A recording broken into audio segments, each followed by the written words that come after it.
हुस्न पहाड़ों का ओ साहिबा। यहाँ मजोसी में ही बन गई है पूरी तरह से जाम की स्थिति। ओहो, बर्फबारी का दूसरा पहलू ऐसा भी होता है, एक तो होता है आनंद लेने का और एक पहलू होता है ऐसे। आज हमारी गाड़ी की टेस्टिंग भी हो रही है कि चढ़ती है कि नहीं चढ़ती है। ऐसे वाइट फूल खिले हों सारी टहनियों पर, ऐसे ही लग रहा है। 2 किलोमीटर से पैदल आ रहे हैं। मनीष की शादी भी ऐसी बर्फबारी वाले मौसम में हुई और इनके भाई रजनीश की शादी भी। प्रणाम आप सभी को, मैं प्रियंका तिवारी आप सभी का स्वागत करती हूँ देवभूमि उत्तराखंड के केदार घाटी के खूबसूरत त्रियुगी नारायण गांव से। आज तो चारों तरफ का मौसम बारिश वाला नहीं बल्कि बर्फबारी वाला हो रखा है। रुई जैसे घनी घनी बर्फ ऊपर आसमान से नीचे ज़मीन पर घिर रही है और आज तो इन सब की मन की मुराद पूरी हो गई है। बर्फबारी में खेल रहे हैं, मस्त रील बन रही है, फ़ोटो शूट हो रहा है और ऊपर तो खूब सारी बर्फ़ जम गई। आलोक और शालिनी बर्फबारी का आनंद ले रहे हैं। इनकी किस्मत अच्छी है, ये यहाँ आए और मौसम बहुत सुहावना सा हो गया। ये बोलो ना कि हम बर्फ लेके आए। हाँ, आप दोनों बर्फ लेकर आए कैलाश पर्वत से। हाँ तो ही वाला डाढ़ा तुम भी रोंचा। और ऐसी बर्फबारी में मेरे पतिदेव जी तो बिल्कुल पैक हो रखे हैं। ठंडा भी हो रहा है बहुत भयंकर भाई। हाँ, अभी भी ठंडा हो रहा है। हाँ, ये अंदर तो नहीं हो रहा, हाथ देखो ना। अरे आप ना फोन को छेड़ रहे ना तभी हो रहा है ऐसे। मैंने जिस हाथ से फोन को पकड़ा हुआ है वो हाथ सुन हो गया। ऐसा तो होता है ना, उस हाथ पे ज्यादा हवा लगती है। हाँ चलो अब किचन में चलते हैं, आग सेकते हैं। बाहर की मस्ती खूब हो गई और इस बार तो जैसे बर्फबारी के लिए तरसी गए थे लेकिन भगवान जी ने कृपा कर दी और बर्फबारी शुरू हो गई। तो चलिए जी अब चलते हैं यहाँ किचन में। सभी लोग फिर से बैठ गए हैं यहाँ चूल्हे के आसपास और मोटी मोटी लकड़ियाँ प्रीति ने लगाई हुई हैं। प्रीति थैंक यू यार, तूने इतनी मोटी मोटी लकड़ियाँ फाड़ी, बहुत मेहनत की, हमको भी आग सेकने का मौका मिल गया। खाना भी बना दिया मैं। थैंक यू खाना बनाने के लिए भी। लेकिन यहाँ पर चौसा कम होता दिखाई दे रहा है मुझे, क्योंकि चौसा जा रही सब तो बर्फबारी का आनंद ले रहे। चौसा वहाँ किट आ गया, वही तो चौसा किट आ गया, चूल्हे में ही रखा। अब यहाँ पर बैठते हैं और चावल यहाँ पर बन गए और साथ ही यहाँ पर एक थाली भरकर ये पहाड़ी रसीले माल्टे भी काट दिए।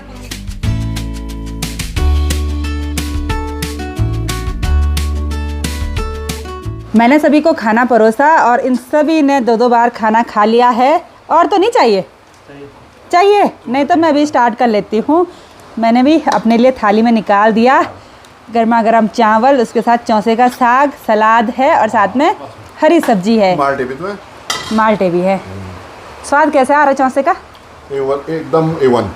आपकी आनंद की जय। ना वो कैसे किया? अच्छा प्रीति ने बनाए वो। हाँ। अब मैंने सोचा सालों ने बनाए। मैं अच्छा तब कैसा हो रहा? ठीक है, बराबर है।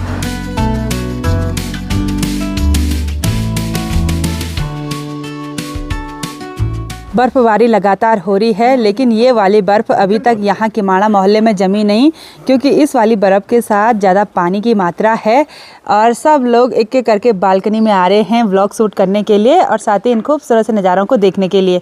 अभी तो प्रीति के हाथों में गर्मा गर्म चाय भी आ गई। तो प्रीति इसी बहाने एक गाना हो जाए पहाड़ों से रिलेटेड। बर्फबारी को लेके? हाँ। अच्छा मतलब ठंडा मौसम को लेके? हाँ हाँ, और साथ में चाय। हाँ। तुम किधर जा रहे? ये दर्शक है ना।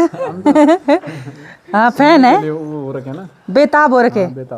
चलो आज लोग बोलेंगे किसकी, प्रदीप की गाड़ी को क्या हो गया? कोयल बन गई प्रदीप की गाड़ी। गानों के फैन है ना। हाँ हो गया बहुत तारीफ हो गई। चलो। हुस्न पहाड़ों का ओ साहिबा, हुस्न पहाड़ों का क्या कहना कि 12 महीने यहाँ मौसम जाड़ों का, क्या कहना कि 12 महीने यहाँ मौसम जाड़ों का।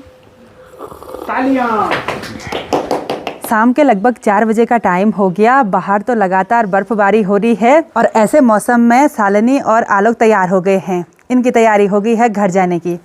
यानी कि आज प्रीति के घर से भी विदा हो गए हैं। विदा हो गए हैं। प्रीति तो मना कर रही थी जाने लेकिन का मन भी नहीं कर रहा था हमारा। अच्छा बाद में आना, बहुत बहुत दिनों तक। अब रास्ता दिखा दिया, आप कभी भी आ सकते हैं। हाँ अब साले ने गाड़ी पकड़ के कभी भी आ सकती है। बिल्कुल, गाड़ी सिखा दो एक बार भाभी को, हाँ फिर तब पहले तो सीखन था। मैं सीखू जरा जरा। ये सीख गई तेवर जी ने सिखा दी। चलो भाई, चलो। ऐसे मौसम में 25 छाता भी कम पड़ जाती है।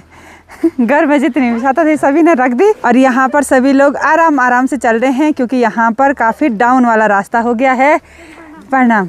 करीना भी बाहर निकल गई है। करीना कैसे हो? बस बढ़िया। बर्फबारी में हमारी हालत अब कुछ इस तरह की हो गई है, हाथ ने भी काम करना बंद कर लिया, मुँह ने भी, और पैर थोड़ा अच्छे थे लेकिन रास्ता ख़राब हो गया। अब आराम से चलना पड़ेगा।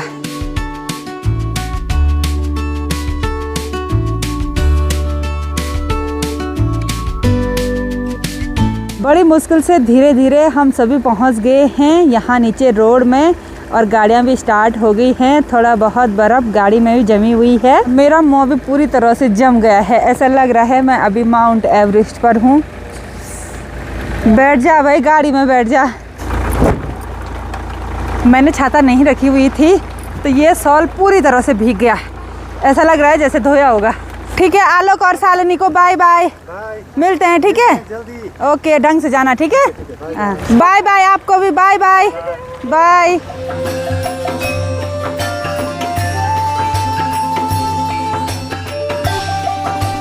आज के दिन पर बहुत सारे टूरिस्ट हमारे गांव में आए हैं और इन सभी के लिए बहुत बढ़िया हो गया। बर्फ़बारी का आनंद सभी लोग ले रहे हैं और मजोसी के पास में जाम की स्थिति बन गई।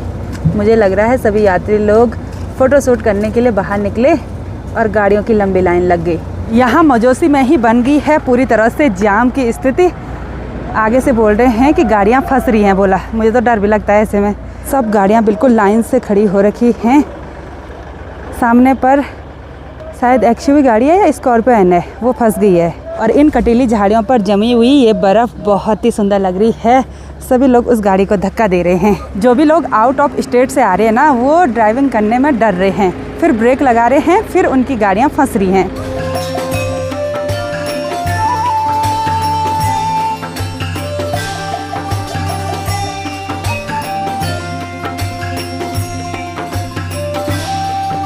गाड़ियाँ तो बहुत ज़्यादा स्लिप हो रही हैं। सभी यात्री लोग उतर रहे हैं, वैसे ही फ़ोटो शूट कर रहे हैं, वैसे ही बर्फ़बारी का आनंद ले रहे हैं। गाड़ियाँ फंस रही हैं और हमारे गैरोला जी बोल रहे हैं कि आपके पास तो थार है। बोला कोई दिक्कत नहीं है। तो सही तो बोला मैंने, कहा आपको क्या समस्या? हाँ 4x4 था। थार भी हैं और योगी जी भी हैं। ऑल ओवर इंडिया घूम गया आप लोग। हाँ। यहाँ तो ये तो गांव की बात है, गांव की रोड है। अब देखते हैं, मुझे तो डर लगता है अर्जुन। बेफिक्र, ओके डर दूसरे को, हमको नहीं। हाँ। पहले ही हम बर्फ में हुए हैं। अच्छा। ये वाली गाड़ी बिल्कुल भी आगे नहीं बढ़ रही है। बहुत सारे लोग इस पे जोर भी लगा रहे हैं। पीछे आन दो, नेक और पीछे आन देना। आने दो आने दो आने दो।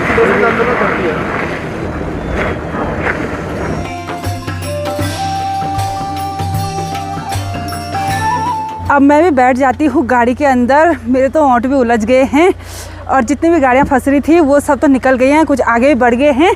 अब देखते हैं, इससे डेंजर रास्ता भी है किमाड़ा मोहल्ले के ऊपर, यानी कि तवा में, तवा बोलते हैं उस जगह का नाम। वहाँ पर तो ऐसे खड़ी चढ़ाई है, पता नहीं वहाँ पर क्या होगा। ओह हो, बर्फ़बारी का दूसरा पहलू ऐसा भी होता है। एक तो होता है आनंद लेने का और एक पहलू होता है ऐसे गाड़ियाँ फंस रही हैं, कितना अस्त व्यस्त जनजीवन हो रखा है। लेकिन सब चीज़ बहुत बढ़िया है। हम इस बर्फ़ को तरस गए थे भाई, मतलब बर्फबारी होना भी बहुत ज़रूरी है। ज़्यादा हैवी ड्राइवर मत बनना, ठीक है? अरे नहीं नहीं, हैवी ड्राइवर नहीं, हैवी गाड़ी है भाई, 4x4 है, चढ़ेगी पहाड़ पे, चढ़ेगी बर्फ में।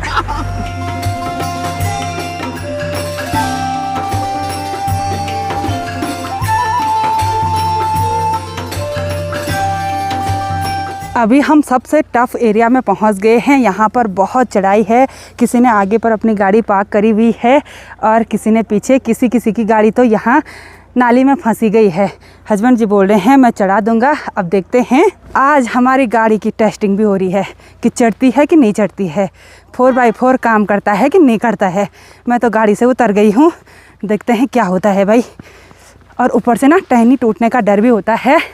ये उस्त की टहनी पर खूब सारी बर्फ़ जम चुकी है। तो चलती हूँ मैं आगे आगे। ऐसी बर्फ़बारी में मेरे हस्बैंड जी पता नहीं क्या क्या एक्सपेरिमेंट कर रहे हैं, डर लग रहा मुझे।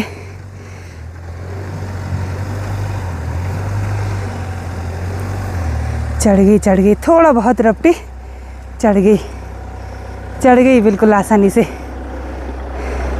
मुझे तो डर लग रहा है भाई, चढ़ गई वो ऐसे। मिट्टी ऊपर कर रखी तभी हो रहा हूँ।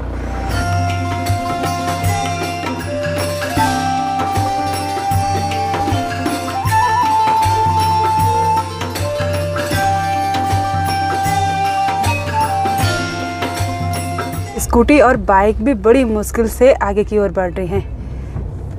भाई कैसे चलाएंगे ऐसे में? उनको जाने दो एक बार ना आराम से।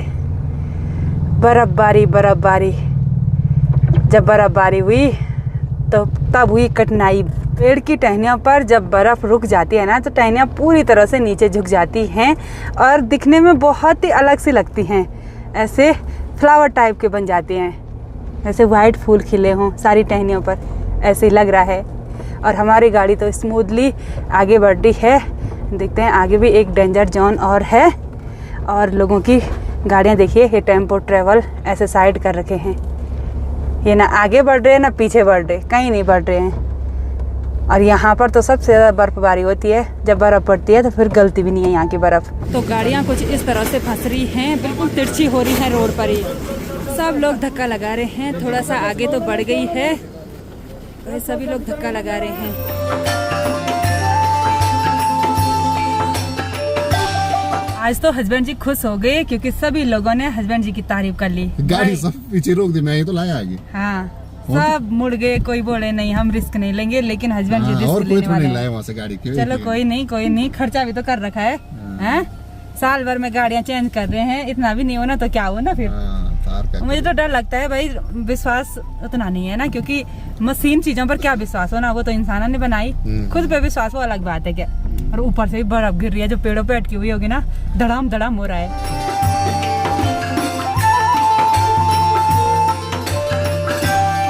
सफ़र में आगे बढ़ते हुए फाइनली हम अपने गांव त्रियुगी नारायण में पहुंच गए हैं।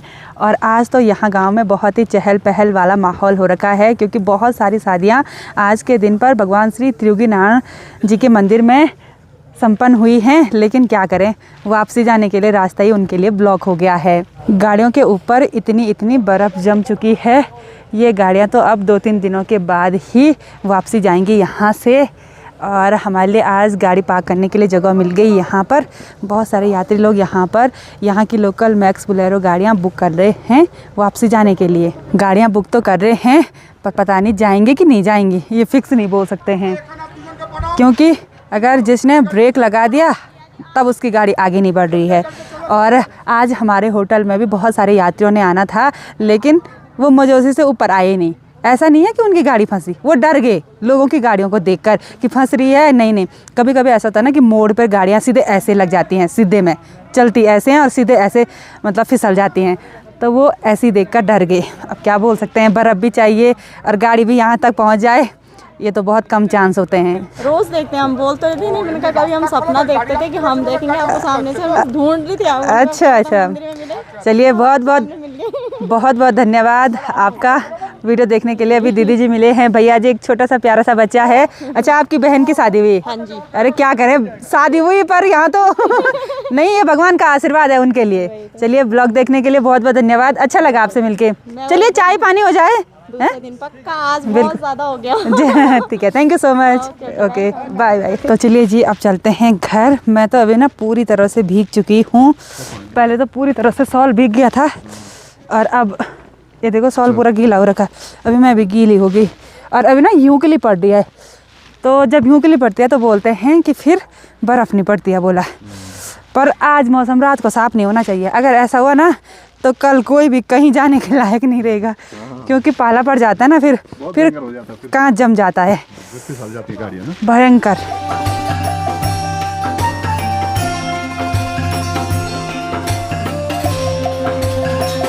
रात के लगभग 9:30 बजे का टाइम हो गया। डिनर करने के बाद हमने थोड़ी देर तक आराम किया और अभी मेरी और हस्बैंड जी की तैयारी हो गई है गांव में जाने की। आज गांव में मनीष देवर जी की शादी है। बारात गई मेरे मायके साइड और दुल्हन ने अभी शाम के टाइम पर गृह प्रवेश करना था, लेकिन दुल्हन लगभग 1-2 किलोमीटर से पैदल चलकर आ रही है। गाड़ियां तो किसी की पास नहीं हो रही हैं, फंस जा रही हैं। तो अब चलते हैं, आपको दिखाते हैं कि बर्फबारी में शादी संपन्न कराना कितना मुश्किल होता है। वैसे मैंने गांव में दीदी लोगों को फ़ोन किया, उन्होंने बोला क्या करें भाई, ऐसी मुश्किल हो गई ना। तो चलो दिखाते हैं आपको। शादी संपन्न होने पर मनीष और हमारी देवरानी जी को बहुत बहुत बधाइयाँ। 2 किलोमीटर से पैदल आ रहे हैं। चलो चलो कोई नहीं, अब आराम से रिलैक्स होकर अब पहुँचने वाले हैं घर में। और साली भी खूब मदद कर रही है भाई, दुल्हन की बहन लहंगा पकड़ने में। ये बोल रहे हैं साली ने नाम नहीं बताया, बोला चलो बता देगी। बहुत मुश्किल है भाई ऐसे टाइम पर शादी फंक्शन का होना, कोई क्या कर सकता है। और सब लोग बोलते हैं जब शादी में बारिश वगैरह होती है ना तो कढ़ाई पर खाया होगा या कड़छी चाटी होगी। मुझे लग रहा है मनीष ने पता नहीं पंचायती कढ़ाई में खाया दोनों ने। हाँ मनीष की शादी भी ऐसी बर्फबारी वाले मौसम में हुई और इनके भाई रजनीश की शादी भी ऐसी बर्फबारी वाले मौसम में। मुझे अच्छा बिल्कुल शुभ है भाई, आशीर्वाद है भोलेनाथ का। अभी जैसे 3-4 सालों से बर्फ नहीं गिरी थी है तो कोई भी हम शुभ कार्य कर रहे हैं तो उसमें बर्फ गिरी है। वही तो अगर आगे बर्फ चाहिए होगी तो हम शुभ कार्य ठहराएंगे तो बर्फ आ जाएगी। बिल्कुल बिल्कुल। चलिए चलिए बहुत बढ़िया, थिंक पॉजिटिव। चलो दूल्हे का मुंह भी उलझ गया है। चलिए चलिए।